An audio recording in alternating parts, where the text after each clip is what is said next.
It has been almost a month since I started using the Pixel Watch 2, and coming from the first one, which I used for a year, there is not much of a difference. Quite frankly, it looks exactly the same.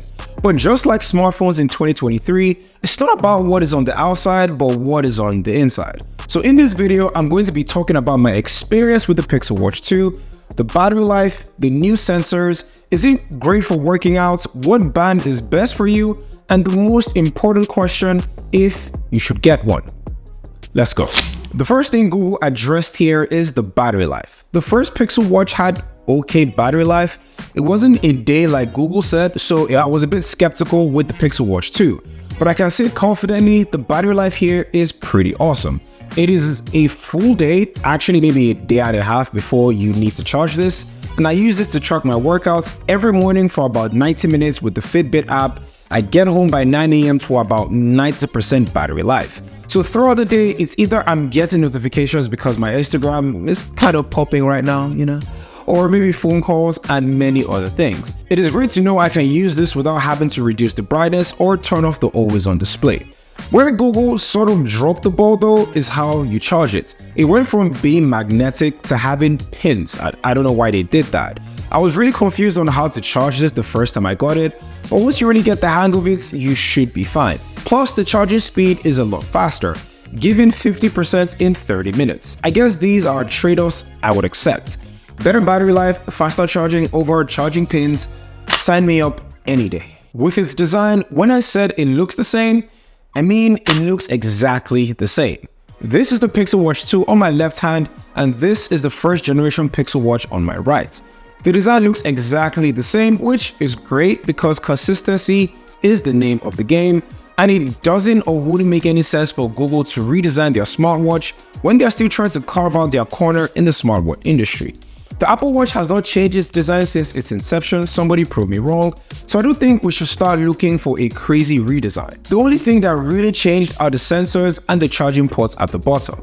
It has the crown, the task menu to show recent apps you opened, and a speaker.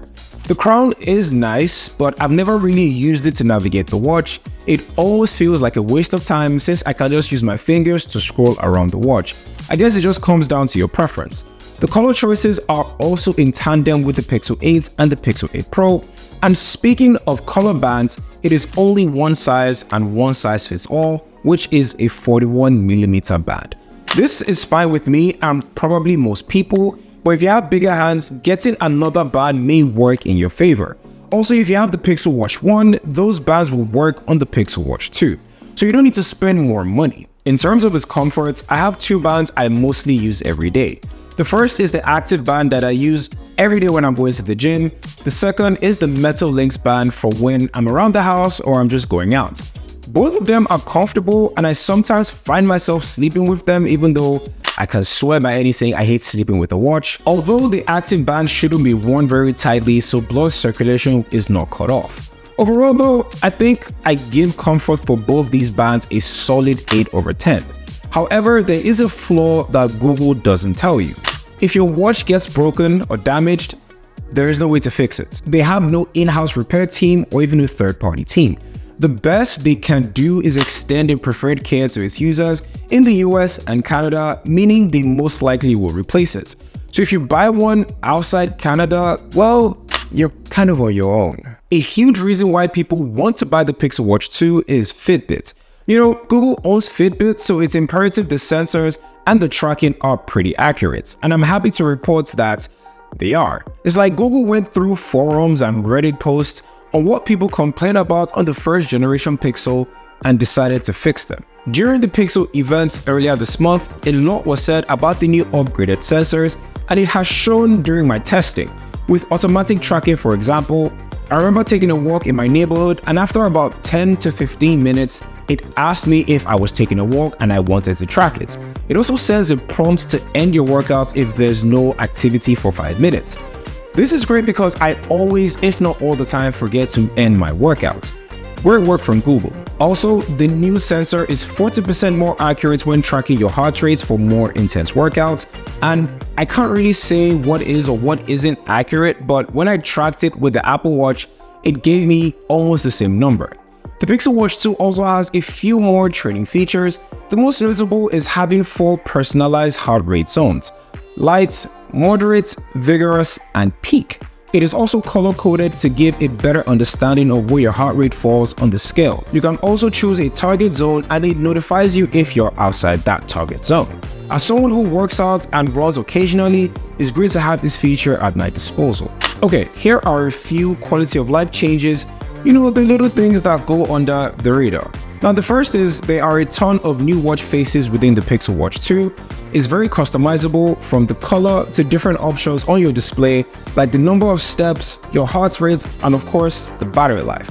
I'm glad this is here because I change my watch face at least once every week. Secondly, Wear OS adds cloud backup, so switching between the Pixel 8 and the Pixel 8 Pro is a very seamless experience. You don't need to factory reset every single time you want to transfer your watch between phones, so that's a huge win. Oh yeah, if you order the Pixel Watch 2, it comes with 6 months of Fitbit Premium and YouTube Music. It's not exactly a bad deal if I do say so myself. With all that being said, the Pixel Watch 2 is a step up from its predecessor. It's better in every way.